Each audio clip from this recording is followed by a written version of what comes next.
Muy buena noche, mis amados hermanos del Seminario Palabra Viva de Piedecuesta. Dios los bendiga. Vamos a orar para poner en las manos de Dios esta clase. Señor, en el nombre de Jesús, tu Hijo, rogamos que en esta hora nos ayudes, que nos des sabiduría, Señor, que por el Espíritu que nos has dado abras nuestro entendimiento para comprender las Escrituras.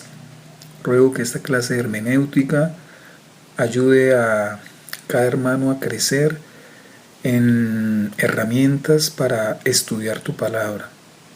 Te pido que nos guardes de todo error en esta clase, Señor, y cuando estudiemos la Biblia. Permite que esta clase sea de bendición, de edificación para cada uno de nosotros, que nos gocemos, Señor, en esto que vamos a aprender y que lo podamos poner en práctica. Amén.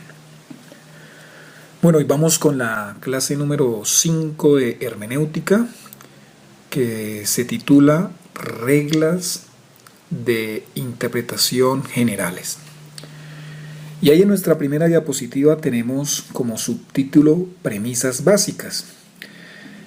Vamos a tener 3 premisas básicas cuando vamos a interpretar la Biblia, a la hora de interpretar la Biblia. ¿Cuáles son esas 3 premisas básicas? La primera de ellas es que el Espíritu Santo es nuestro Maestro.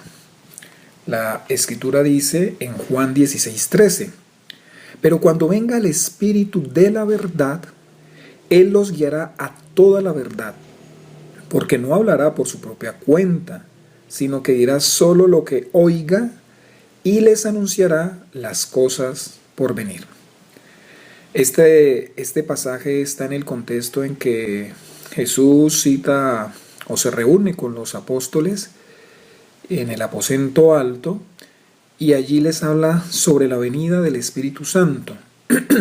Y específicamente les dice a ellos que el Espíritu Santo lo llama o lo califica como el Espíritu de la verdad, y dice que es el Espíritu Santo el que los va a guiar a ellos a toda la verdad. Esa es la función del Espíritu Santo en la vida de los apóstoles, los va a guiar a toda la verdad, porque no hablará por su propia cuenta, sino que el Espíritu Santo, del mismo modo como lo hacía Jesús, iba a decir solo lo que él oyera, en este caso del Padre, y les anunciaría las cosas por venir, que fue efectivamente lo que se cumplió cuando los apóstoles y los que el Señor escogió escribieron el Nuevo Testamento. Esa sería la interpretación correcta de Juan 16:13. Pero una aplicación directa para todos los discípulos de Jesús, no solo para los apóstoles en ese momento que Jesús les habló, sino para todos los discípulos de Jesús de todas las épocas, es que el Espíritu Santo tiene la función de ser el maestro de los discípulos de Jesús. Es el único que reemplaza al Maestro de Maestros, Cristo Jesús, el Espíritu Santo.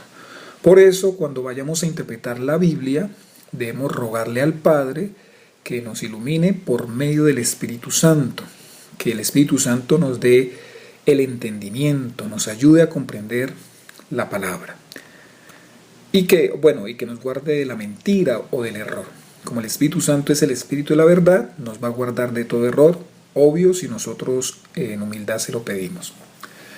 La segunda premisa es la siguiente: solo Dios abre el entendimiento. Lucas 24:45, en el pasaje en que Jesús, ya resucitado, se encuentra con 2 discípulos que van camino a Emaús, uno llamado Cleofas, el otro no lo sabemos. Aquí nos registra Lucas 24:45. Entonces les abrió el entendimiento para que comprendieran las Escrituras. Allí Jesús empieza a citarles pasajes de las Escrituras, obviamente del Antiguo Testamento, no había sido escrito el Nuevo Testamento, y les muestra, les enseña y les da la capacidad de entender lo que decían las Escrituras, el Antiguo Testamento, acerca de Él, de Jesús, cómo todo lo que estaba escrito acerca de Jesús se tenía que cumplir. Y por fin Ellos lo entendieron. ¿Pero por qué lo entendieron? ¿O por qué lo comprendieron? ¿Por qué comprendieron esas escrituras? Porque Dios, en este caso Cristo Jesús, les abrió el entendimiento. Como número 3, la premisa número 3 es la siguiente. Se requiere pedir a Dios sabiduría y revelación. Esta revelación no es nueva revelación, es como lo hablan los profetas y apóstoles modernos. No, es esa capacidad de entender lo que ya dice la revelación de la Sagrada Escritura.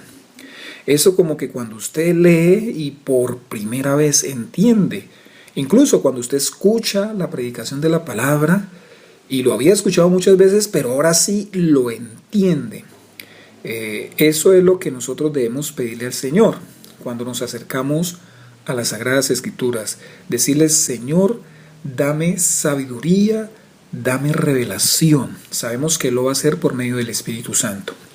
Efesios 1:17 dice, pido que el Dios de nuestro Señor Jesucristo, el Padre glorioso, les dé el espíritu de sabiduría. Este espíritu está con mayúscula porque hace referencia al Espíritu Santo. Espíritu de sabiduría y de revelación para que lo conozcan mejor. O sea, cada vez que nos acercamos a la palabra, a la escritura, debemos decirle al Señor que por favor, por medio de su Espíritu, nos dé esa sabiduría y esa revelación para que en realidad conozcamos a Dios de forma personal. Entonces, mis amados, el exégeta, bueno, ya saben que exégeta es una persona que hace exégesis y que exégesis es extraer, sacar la verdad de lo que dice el texto, no de lo que yo quiera que diga el texto. El exégeta requiere tener un espíritu humilde para reconocer que Dios es quien todo lo sabe, nunca lo olvidemos. Nosotros somos seres limitados, en cambio Dios todo lo sabe. Creer que Él está dispuesto a guiarnos a toda verdad. Dios, el Señor, el Espíritu Santo, está dispuesto a guiarnos a toda verdad. Y mire esto tan importante. Ser paciente y perseverar cada día. A veces ahí es donde fallamos como estudiantes, como exégetas de las Escrituras.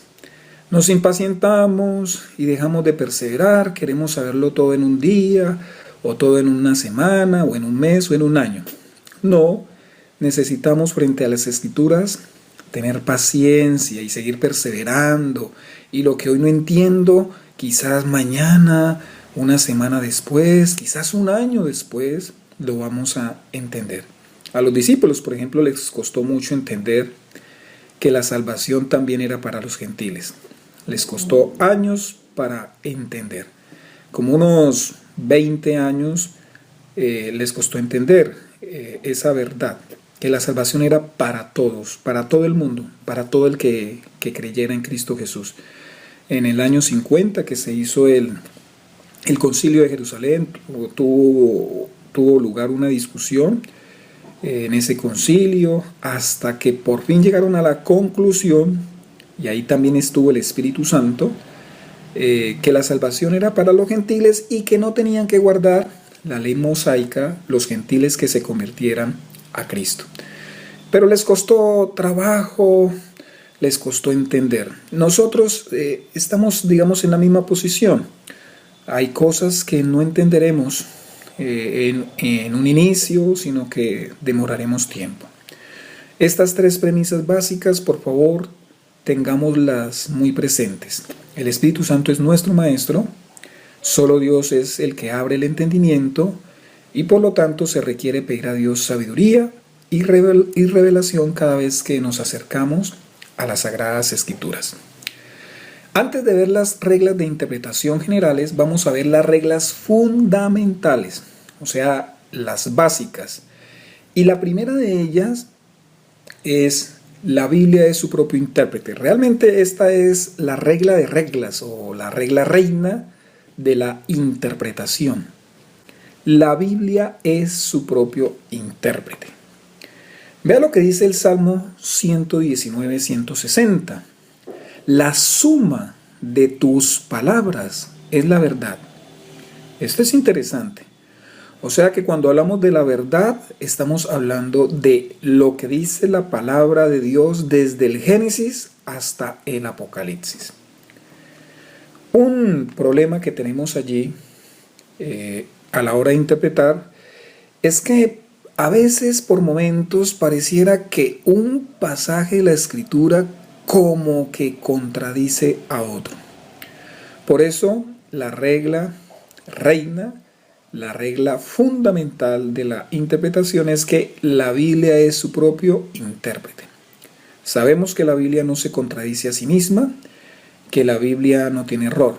Por lo tanto, debemos tener en cuenta toda la revelación de la Escritura y no quedarnos solo con partes de la Escritura, ignorando las demás. Entonces, ¿cuál es la regla de interpretación? La suma de tus palabras es la verdad. La segunda regla fundamental de la interpretación bíblica es la siguiente. Tenga en cuenta la diferencia entre gracia y ley. Todo estudiante de la Biblia debe saber que hay algo que revela la ley mosaica y hay algo que revela la gracia de Jesús. Son dos pactos totalmente diferentes. La ley terminaría o llegaría o llevaría a las personas hacia la gracia. La ley nos mostraría que es imposible salvarnos por nuestras propias obras de justicia, porque nuestra justicia es muy débil, porque nosotros no fuimos y nadie ha sido capaz de guardar toda la santa ley de Dios. Entonces la ley, al convencernos de eso, al mostrarnos esa realidad, nos muestra que necesitamos que Dios mismo sea quien nos salve, que nosotros no nos podemos salvar a nosotros mismos. Juan 1:17 dice, pues la ley fue dada por medio de Moisés, mientras que la gracia y la verdad nos han llegado por medio de Jesucristo.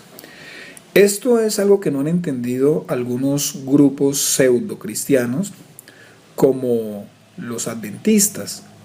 Ellos creen que van a ser salvos por medio de guardar los 10 mandamientos. Y si bien los 10 mandamientos muestran la ley moral, lo que el Señor quiere que nosotros obedezcamos, aún así los 10 mandamientos nadie ha sido capaz de guardarlos, nadie ha sido capaz de cumplirlos, ni siquiera los que han nacido de nuevo. Por lo tanto, si Dios nos midiera por los 10 mandamientos, resultaríamos condenados. Por eso dependemos para la salvación únicamente en nuestro Señor Jesucristo, en esa gracia que Él nos extiende, en ese regalo inmerecido que Él nos extiende. Eso nosotros lo debemos tener en cuenta. Algunos intérpretes, cuando leen pasajes del Antiguo Testamento, quieren aplicarlos a los cristianos y obviamente ya no estamos bajo la ley, sino que estamos bajo la gracia. Ahora, como nosotros tenemos el Espíritu Santo, el Señor es quien nos da como ese poder, esa capacidad de empezarlo a amar, de empezarle a obedecer. Aún así sabemos que nuestro amor y nuestra obediencia jamás van a estar a la perfección o a la plenitud como sí lo estuvo en Cristo Jesús. Necesitamos de la gracia del Señor. Dice más adelante en nuestra diapositiva, la única verdad escrita que merece 100% de confiabilidad está en la Biblia, no hay ninguna otra. Las demás fuentes son ayudas que no deben contradecirla. En el Antiguo Testamento hay muchos tipos cuya realidad se encuentra en el Nuevo Testamento y no viceversa, que fue lo que vimos en la clase anterior. De tal manera que para comprender muy bien el Antiguo Testamento, debemos depender del Nuevo Testamento. Nosotros, los cristianos, digamos, los cristianos, ¿cuál sería el término? Ortodoxos, los que queremos guiarnos por realmente el cristianismo bíblico. Nosotros los cristianos dependemos es de la Biblia. Nuestro sustento doctrinal y de vida y de práctica cristiana se encuentran únicamente anclados en las Sagradas Escrituras. No estudiamos libros de hombres. Esto no significa que no podamos leer buenos autores. No, los podemos leer. Pero estos autores y estos libros deben estar sometidos a lo que dice las Sagradas Escrituras. Por eso los cristianos anclamos nuestra fe únicamente en la Biblia. Ahora sí, habiendo visto estas dos primeras diapositivas, vamos con las reglas de interpretación generales. ¿Cuáles son esas reglas generales para entender las Sagradas Escrituras? La primera de ellas es determinar el sentido usual del texto. ¿Qué queremos decir con eso? Bueno, lo que dice el texto. Vea, las palabras y figuras literarias usadas por el escritor tenían un significado en su lengua, lugar y época. Y nosotros debemos acercarnos de esa manera. Hay 3 ejemplos. Vamos a leerlos rápidamente. Proverbios 10:13. Busquemos libro de Proverbios, capítulo 10, versículo 13. Dice así. Proverbios 10:13. En los labios del prudente hay sabiduría. En la espalda del falto de juicio, solo garrotazos. Bueno, debemos interpretar este texto según nos lo está indicando allí, ¿no? Pues no es que continuamente se le estén dando garrotazos al necio o al falto de juicio, sino que al que le falta juicio le llegarán dolores, inevitablemente. Siempre va a tener pesares, siempre va a recibir golpes propios de la vida. Proverbios 19:29 dice así. Proverbios 19:29 dice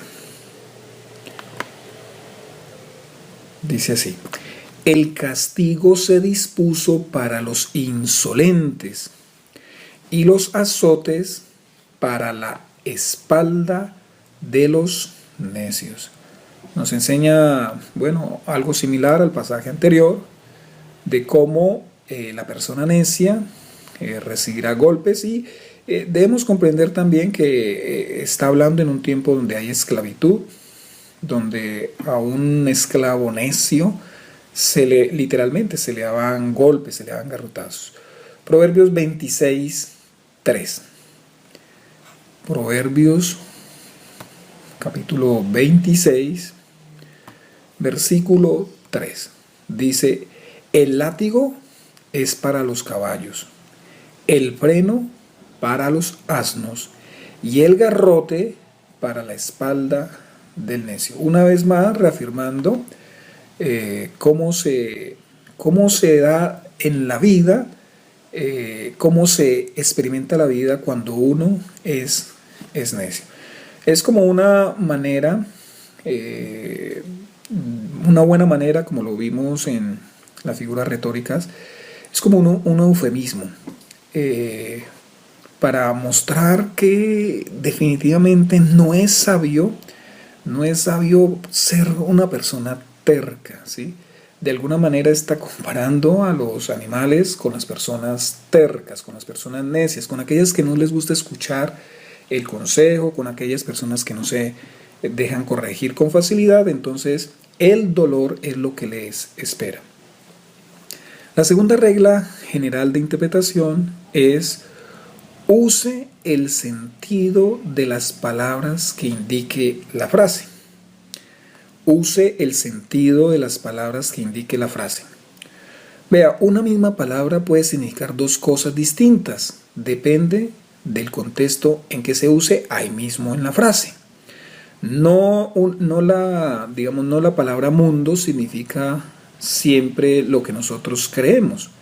Una misma palabra en frases diferentes puede significar algo diferente. Leamos el ejemplo. Romanos 14, 23. Vamos, busquen por favor el texto. Abran su Biblia si la tienen ahí a la mano y les animo a que siempre la tengan.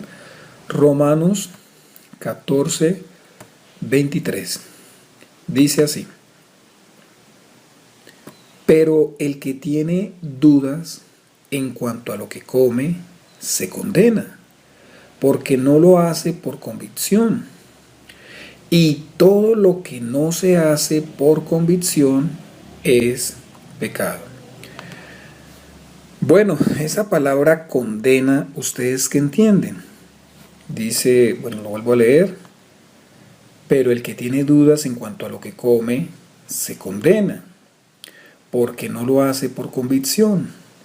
Y todo lo que no se hace por convicción es pecado. ¿Qué significará que se condena? ¿Será que perderá la salvación? ¿El Señor le quitará la vida y lo mandará al infierno? No, hay que leer en el debido contexto. Bueno, y aquí en la misma frase no está hablando de condenación eterna. Está hablando que una persona que cuando hace algo no lo hace con convicción, en su interior se va a sentir condenado, se va a sentir mal con Dios, se va a sentir desaprobado. Por eso los cristianos debemos anclarnos en la palabra de Dios y que todo lo que hagamos tengamos convicción por medio de la palabra, no por medio de nuestros gustos, sino de lo que dice la palabra de Dios. La tercera regla general es la siguiente: use el sentido de las palabras y frases que indique las frases inmediatas. Es decir, yo voy teniendo en cuenta no solo la palabra, no solo la frase, sino el párrafo, podríamos decirlo. Cada vez vamos ampliando un poquito más. Arrancamos con palabra, después seguimos con la frase y después seguimos con el párrafo, donde está contenida esa frase, el conjunto de frases que está allí, yo voy a tenerlo en cuenta. Esto es lo que se llama el contexto inmediato. En las epístolas es muy importante tener en cuenta esta regla, ya que normalmente el significado de una frase está amarrado en un conjunto de ideas, junto con otras frases que, si se aíslan, pueden dar significados que el autor no quiso expresar. Y ahí hay un ejemplo pues muy conocido, al menos para nosotros como iglesia. Filipenses 4:13, todos lo sabemos. Todo lo puedo en Cristo que me fortalece. Eso dice Filipenses 4:13. Entonces, hagámosle la pregunta al apóstol Pablo. Pablo, ¿qué significa todo? Cuando Pablo dijo todo lo puedo en Cristo que me fortalece, ese todo, ¿a qué está haciendo referencia? Entonces, ¿cómo es que dice nuestra regla número 3? Use el sentido de las palabras y frases que indique las frases inmediatas. Le preguntamos a Pablo, ¿qué significa esa palabra todo? O si quiero preguntarle por la frase, Pablo, ¿qué significa esa frase todo lo puedo en Cristo que me fortalece? ¿Será que significa que yo puedo caminar por la superficie del mar, del agua, del mar o del río, porque todo lo puedo en Cristo que me fortalece? ¿Será que significa que me puedo arrojar de un edificio de 30 pisos porque todo lo puedo en Cristo que me fortalece? Pablo, ¿qué significa todo lo puedo en Cristo que me fortalece? Entonces yo miro las frases y palabras que hay alrededor de esta frase o de esta palabra y allí podré sacar una conclusión verídica, cierta. Ve lo que dice el 12, solamente vamos a leer un versículo antes. Sé lo que es vivir en la pobreza y lo que es vivir en la abundancia. He aprendido a vivir en todas y cada una de las circunstancias, tanto a quedar saciado como a pasar hambre, a tener de sobra como a sufrir escasez. Todo lo puedo en Cristo que me fortalece. Cuando yo leo el versículo 12, ya me estoy ubicando un poco más. De hecho, debería leerlo todo el capítulo, pero ya esto me ubica más, el versículo 12. Si yo aíslo el 13 y solamente conozco el 13, pues yo podría llegar a las conclusiones que llegué anteriormente. Pues como todo lo puedo en Cristo que me fortalece, yo voy a viajar a Europa porque todo lo puedo en Cristo que me fortalece así no tenga un peso. Como todo lo puedo en Cristo que me fortalece, yo tengo cáncer y de malas. Yo voy a vencer el cáncer porque todo lo puedo en Cristo que me fortalece. Yo puedo llegar a esa conclusión si solo me quedo con esa frase. Pero cuando leo el versículo anterior, ya el versículo anterior me ubico. ¿Pablo de qué está hablando? Él está hablando de las circunstancias por las cuales Dios lo ha atravesado. Circunstancia de pobreza y en algunos momentos de abundancia, incluso circunstancias de hambre, como tener de sobra, dice ahí el apóstol Pablo. Circunstancia de escasez. Él dice que en el Señor él ha aprendido a vivir en todas y cada una de las circunstancias. A eso es que está haciendo referencia, no está haciendo referencia a otra cosa. Si yo leo todo el pasaje, todo el contexto inmediato, yo voy a llegar a una correcta interpretación de lo que diga determinada frase. Entonces, repito, regla número 3. Use el sentido de las palabras y frases que indique las frases inmediatas. Continuamos con la siguiente diapositiva, la regla número 4. La regla número 4 dice: determine a quién está dirigido el libro o pasaje y qué propósito buscaba el escritor con el mismo. Determina a quién está dirigido el libro o pasaje y qué propósito buscaba el escritor con el mismo. Bueno, entender con qué propósito escribió el autor nos pone en la dirección correcta para oír lo que se quiso decir. Y ahí tenemos un ejemplo, 1 Corintios capítulo 7. Pues no lo vamos a leer todo, pero revisemos al menos los primeros versículos. 1 Corintios, que es de hecho el libro que estamos estudiando en este mes como serie dominical, corrigiendo a la iglesia. 1 Corintios capítulo 7, vea lo que dice el versículo 1. Ya Pablo ha hablado de algunas cosas y vea cómo inicia el versículo 1. Paso ahora a los asuntos que me plantearon por escrito. Es mejor no tener relaciones sexuales. Pero en vista de tanta inmoralidad, cada hombre debe tener su propia esposa y cada mujer su propio esposo. Bueno, aquí ya este versículo es muy clave, el versículo 1. Sabemos que a partir del versículo 1 del capítulo 7, Pablo lo que va a hacer es responder. Él va a contestar algunas preguntas, algunos asuntos que los corintios, por medio de una carta, le habían hecho al apóstol Pablo.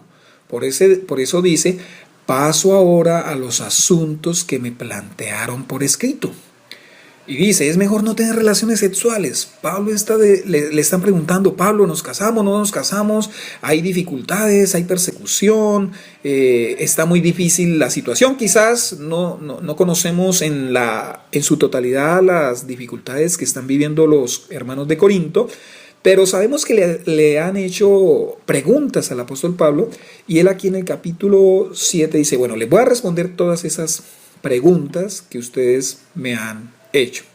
Bueno, al menos una gran mayoría, porque por allá, y es el que vamos a estudiar este domingo, Pablo les dice, después de corregirles los abusos de la cena del Señor, dice: las otras cosas las arreglo cuando vaya a visitarlos. Entonces sabemos que esta carta es una carta donde Pablo va a corregir algunos problemas y va a contestar algunas preguntas, algunas situaciones. Ya sabiendo eso, yo me ubico. Me ubico muy bien en lo que está viviendo la iglesia de Corinto. Por ejemplo, el tema del cabello en las mujeres, que es como velo, que al hombre le es deshonroso dejarse crecer el cabello. Entonces algunos dicen, si ve, ningún hombre puede dejarse crecer el cabello porque eso es pecado.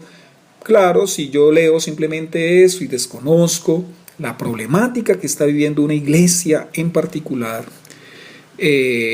pues voy a llegar a conclusiones equivocadas, que la mujer no puede cortarse el cabello y por eso hay congregaciones en que literalmente las hermanas tienen el cabello larguísimo y en muchas ocasiones hasta desarreglado, porque han llegado a conclusiones equivocadas porque desconocen el propósito de esta carta. Esta carta fue escrita a los corintios con unas situaciones específicas que ellos están viviendo. Por supuesto que allí hay consejo y palabra de Dios para nosotros, pero yo tengo que saber qué aplica a ellos y qué aplica a nosotros. También cuando nosotros leemos, por ejemplo, cuando el Señor da la historia del rico y Lázaro, usted la puede buscar allá en Lucas, dice que cuando el rico alzó sus ojos y vio a Abraham y a Lázaro en su seno, dice que Abraham le contestó que él en la vida recibió muchas riquezas y muchas bondades, pero que ahora a él le toca que sufrir allá, en el Hades, y que a Lázaro le toca que disfrutar en el seno de Abraham. Entonces alguien rápidamente pudiera interpretar, bueno, si yo sufro aquí en la tierra y soy pobre y no tengo nada, entonces lo que me espera es el cielo. Pero si yo disfruté y tengo riqueza, lo que me espera es la condenación. No, eso no es lo que quiere transmitir Lucas.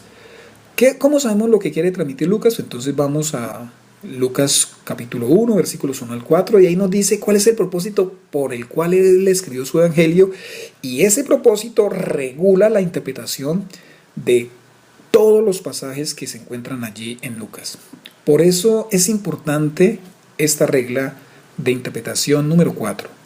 Determine a quién está dirigido el libro o pasaje y qué propósito buscaba el escritor con ese, valga la redundancia, con ese escrito. Eso nos va a ayudar a interpretar muy bien. Bueno, eso ustedes también lo pueden encontrar. Les recomiendo la siguiente herramienta, Proyecto Biblia, que se encuentra en el canal de YouTube. Proyecto Biblia, y usted coloca el libro de la Biblia que va a leer o que va a estudiar. Entonces vamos a suponer, usted coloca Proyecto Biblia Lucas o Proyecto Biblia, qué sé yo, Isaías, en el canal en YouTube. Y allí le va a aparecer el video donde usted va a tener un panorama general del libro, pero también el propósito que buscaba el escritor al haber escrito ese libro o esa carta. Es una buena herramienta, se lo repito, en el canal de YouTube, en la página de YouTube, usted busca en el buscador de YouTube, ya busca Proyecto Biblia y coloca el libro de la Biblia que usted quiere estudiar. Y ahí se le va a ampliar bastante el contexto, el propósito, a quién va dirigido, por qué se escribió, y le va a ayudar mucho para que usted estudie ese libro de la Biblia. Vamos con la regla número 5 de interpretación general. Investigue los pasajes paralelos que tratan acerca de lo mismo. Investigue los pasajes paralelos que tratan acerca de lo mismo. Bueno, en la Biblia encontramos que algo que se narró aparece en otro libro de la Biblia.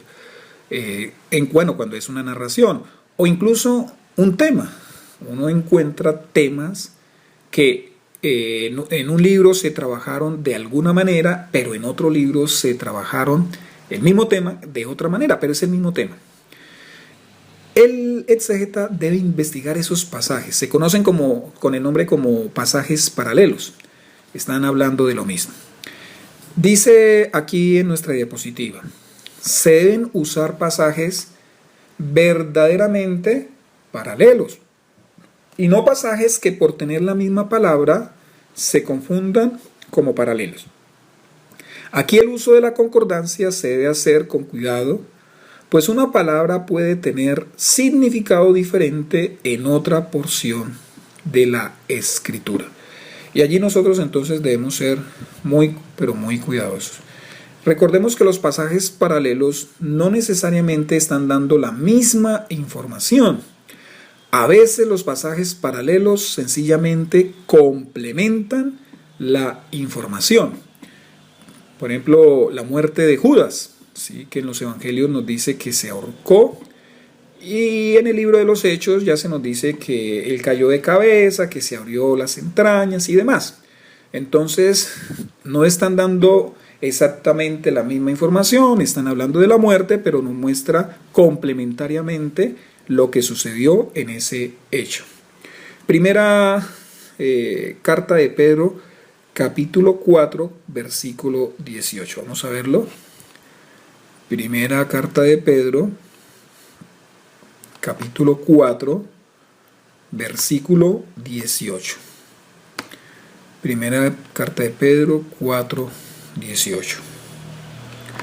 Dice de la siguiente manera: si el justo a duras penas se salva, ¿qué será del impío y del pecador?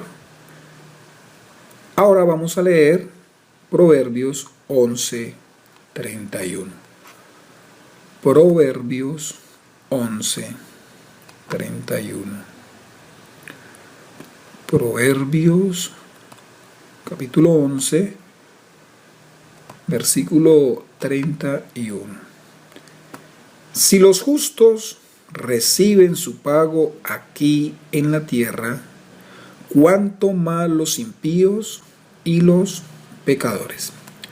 Podemos decir que aquí el apóstol Pedro de alguna manera está haciendo una comparación, o utilizando más bien las palabras del proverbio. Pedro utiliza varios proverbios en sus escritos, y de alguna manera se nos convierten en pasajes paralelos que nosotros debemos estudiar muy bien, que debemos dedicarle tiempo y estudiar qué se quiso decir aquí en este pasaje, y aquí cuando nuevamente se cita o nuevamente se habla del mismo tema, qué se quiere decir.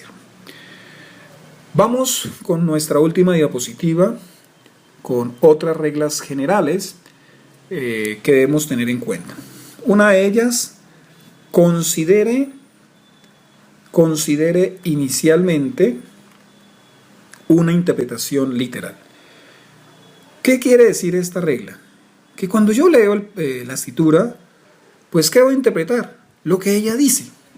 Si la escritura dice que Jesús subió, pues interpreto que subió, no puedo interpretar otra cosa. Ahí dice que Jesús subió. Algunos quieren darle a ese pasaje o a esa expresión algo espiritual. No, Jesús subió significa que Él estaba en comunión. El subir significa que Él estaba conectado en el espíritu con Dios. Cosas como esas no es lo que está diciendo el pasaje. El pasaje sencillamente dice: Jesús subió. Inicialmente yo debo considerar una interpretación literal. Ahora, si yo leo Jesús, o cuando Jesús dice yo soy la puerta, pues ya no se me permite una interpretación literal. Yo sé que Jesús no es ninguna puerta. Sabemos que Él está hablando en sentido simbólico, en sentido figurado, y allí entonces ya no se permite una interpretación literal. La siguiente, en otras reglas generales, es: considere el aspecto de revelación progresiva. Considere el aspecto de revelación progresiva. ¿Qué es esto?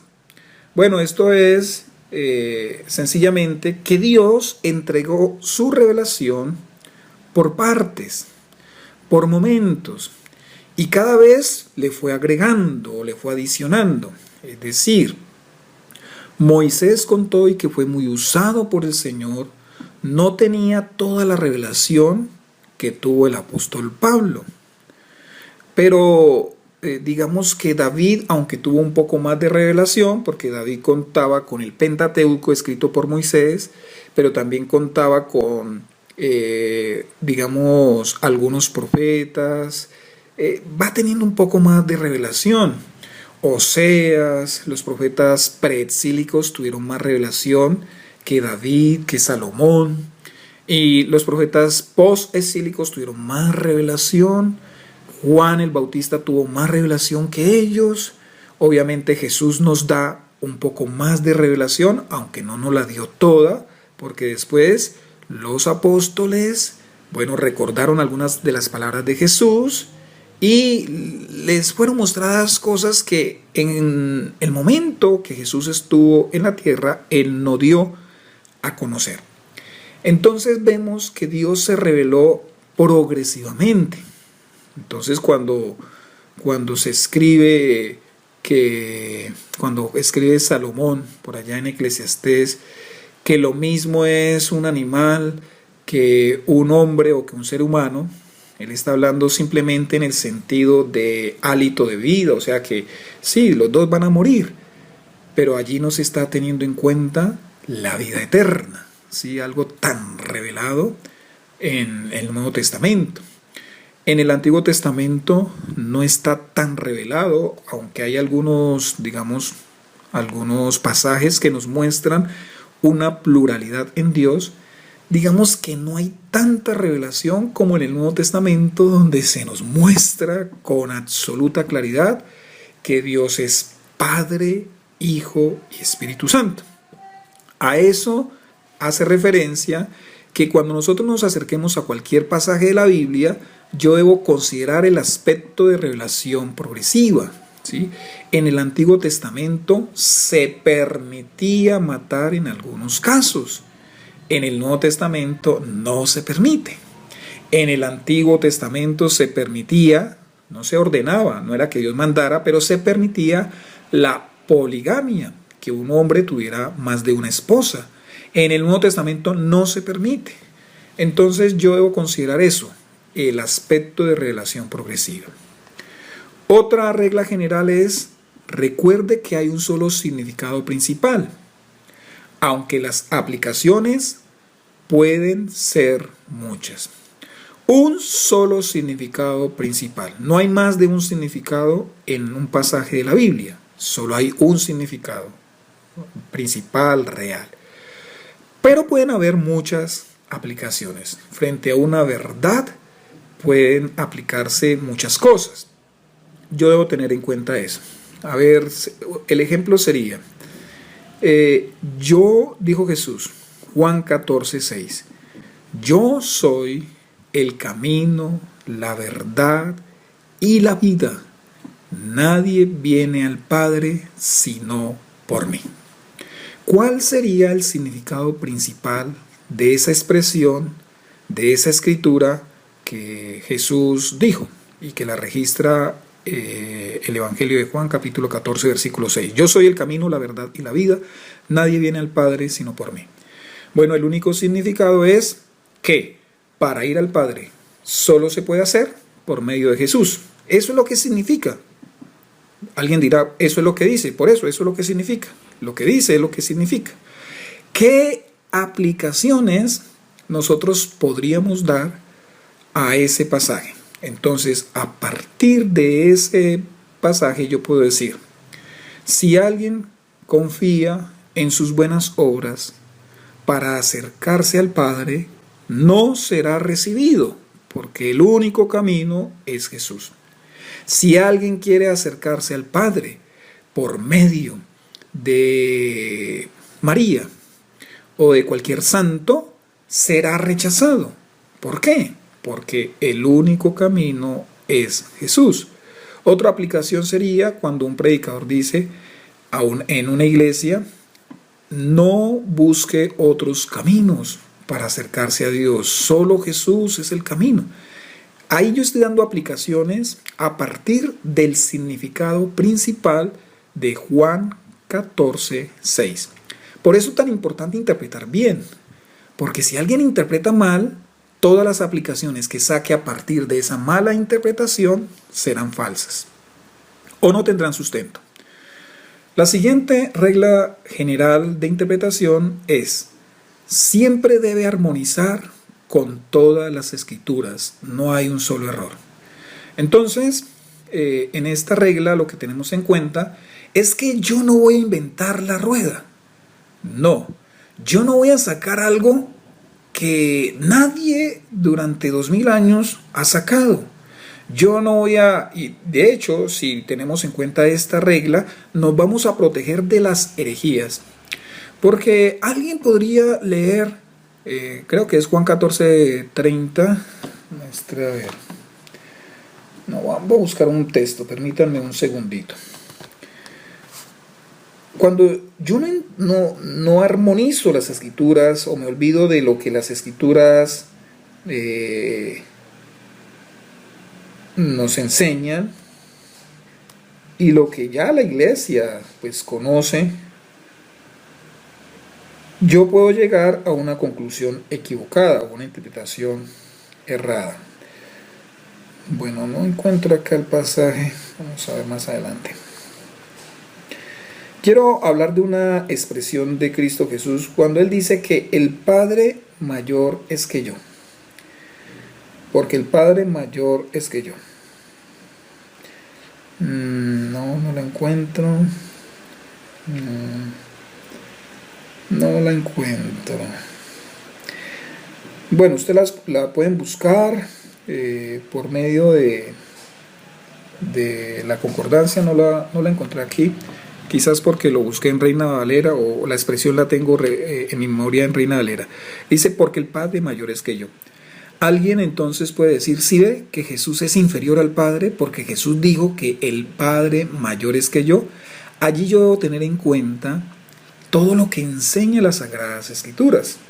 Si Jesús perdona pecados, como efectivamente lo hizo y lo hace, si Jesús aceptó que se hincaran, que se arrodillaran, que se postraran delante de Él en señal de adoración, si Jesús se levanta y calla al mar y al viento, si Jesús se levantó entre los muertos, entonces sabemos que Jesús es Dios.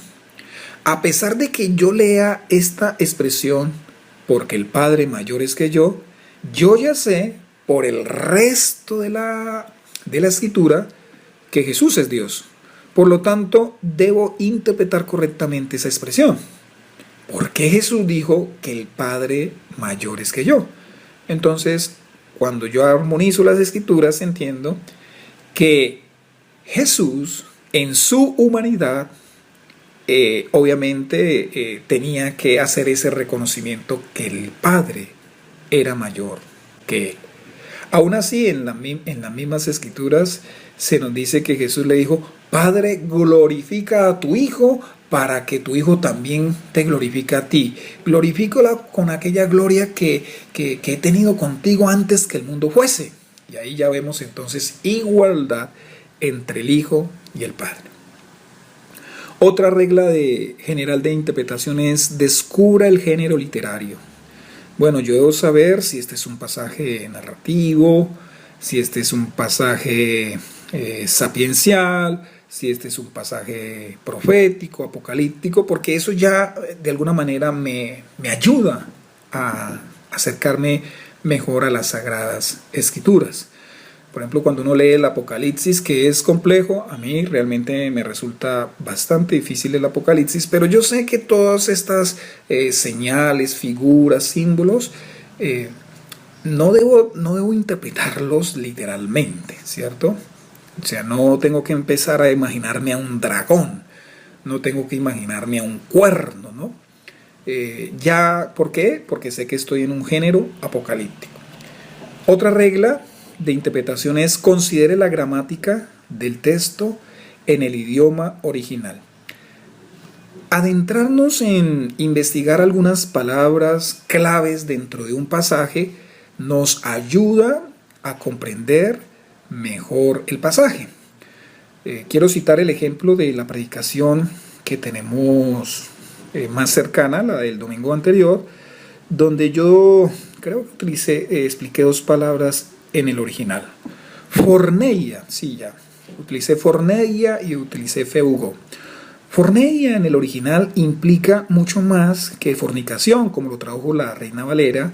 Forneia implica toda desviación o toda conducta sexual inapropiada. Ya eso a mí me amplía el conocimiento y la interpretación del texto.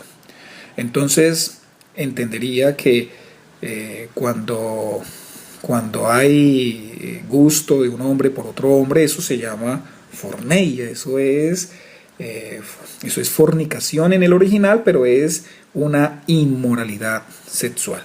Feugo, que significa huir, como cuando alguien ha sido secuestrado, fugarse, utilizando todas las fuerzas, ya me ayuda a mí a interpretar mejor el texto.